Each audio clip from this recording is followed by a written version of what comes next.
नमस्ते। आखिर क्यों नरेंद्र मोदी ने 50 साल से शहीदों के सम्मान में जल रही ज्योत को बुझा दिया?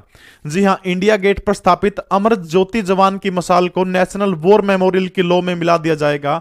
परंतु कांग्रेस में तमाम विपक्षी दलों का आरोप है कि 5 दशकों से जल रही अमर जवान ज्योति को बुझाया जाएगा। दरअसल 1914 से लेकर के 1918 तक प्रथम विश्व युद्ध और 1919 में तीसरे एंग्लो अफगान युद्ध में 80,000 से ऊपर भारतीय सैनिक शहीद हुए थे। इन्हीं सैनिकों को श्रद्धांजलि देने के लिए बनाया गया था इंडिया गेट। इंडिया गेट को एडविन लुटियंस ने डिजाइन किया था, जिसकी आधारशिला 10 फरवरी 1921 को रखी गई थी। यह लगभग 10 साल में बनकर के तैयार हुआ था। 12 फरवरी 1931 को तत्कालीन वायसराय इरविन ने इंडिया गेट का उद्घाटन करने का काम किया था। भारत में अनेकों कथित महान नेता अंग्रेजों से उपाधियां लेकर के इस उम्मीद में भारतीयों को अंग्रेजी सेना में भर्ती करा रहे थे कि युद्ध के बाद अंग्रेज उन्हें कम से कम डोमिनियन स्टेट का दर्जा देंगे। लेकिन अंग्रेजों ने इसके बदले क्या दिया? रोल्ट एक्ट और जलियांवाला बाग हत्याकांड। वो बात अलग है कि नेताओं की उपाधियां नहीं गई।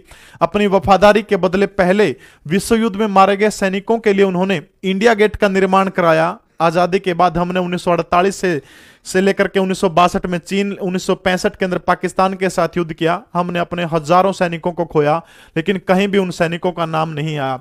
इसी बीच भारतीय सेना अपने वार मेमोरियल के लिए सरकार को कई बार बोलकर थक चुकी थी। तो तत्कालीन सरकारें उपेक्षा करती रही।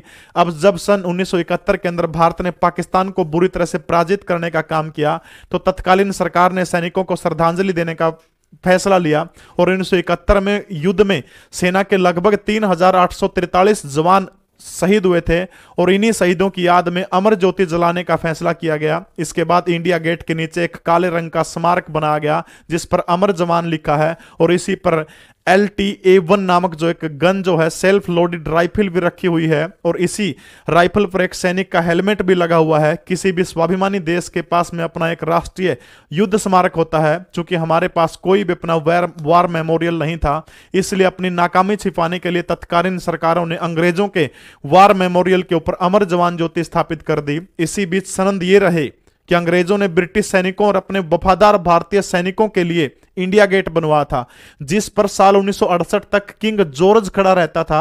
अगर भारतीय सैनिकों के लिए इंडिया गेट का निर्माण होता तो याद रखिए, आजाद हिंद के सैनिक जो थे उस फौज के, उनका नाम भी जरूर होता। खैर, जिस जगह के ऊपर जॉर्ज किंग खड़ा होता था, आज उस स्थान के ऊपर महान नेताजी सुभाष चंद्र बोस की मूर्ति विराजमान होगी। इस स्मारक का, इंडिया गेट का स्मारक का उद्घाटन जो है 26 जनवरी 1972 को भारत के तत्कालीन प्रधानमंत्री इंदिरा गांधी ने किया था। स्मारक में एक ज्योति जल रही है। 2006 तक इस ज्योति को जलाने के लिए LPG का इस्तेमाल होता था, परंतु बाद में CNG का प्रयोग इसको जलाने के अंदर होने लगा। अब 2019 के अंदर चूंकि भारत का अपना वार मेमोरियल बनकर तैयार हो चुका है, जिस पर आजादी के बाद शहीद हुए लगभग 26,000 सैनिकों के नाम हैं, वो अंकित है उसके ऊपर। और उन्हीं शहीदों के लिए जिन्होंने तिरंगे के लिए वीर गति पाई है, उनके लिए है, न कि किसी यूनियन जैक के लिए या फिर उस भारत के लिए जो अंग्रेजों के अधीन था। क्योंकि इंडिया गेट के ऊपर जो नाम लिखे गए थे वो प्राचीन उन लोगों के थे जिन्होंने अंग्रेजों के लिए युद्ध में लड़ाई की थी। अब ये जो वार मेमोरियल बनाया गया है, ठीक जहां से अमर जवान ज्योति, उससे ठीक 400 मीटर आगे है और उसमें से एक लौ को जला करके उस दूसरी लौ के अंदर उसको मिला दिया गया है। जब कांग्रेस में तमाम विपक्षी दलों ने इसका विरोध किया, तो आज केंद्र सरकार की एक सफाई आई कि हम अमर जवान ज्योति की जोत जो उसको बुझा नहीं रहे हैं, बल्कि उस लौ को जो नेशनल वार मेमोरियल बनाया गया है उसके अंदर सिर्फ मिला रहे हैं। यानी इसका मतलब दोनों जगह के ऊपर जोत जो है वो जलती रहेगी। उम्मीद करता हूं ये मामला आपको समझ में आ गया होगा। कमेंट जरूर करें। जय हिंद, भारत माता की जय, वंदे मातरम।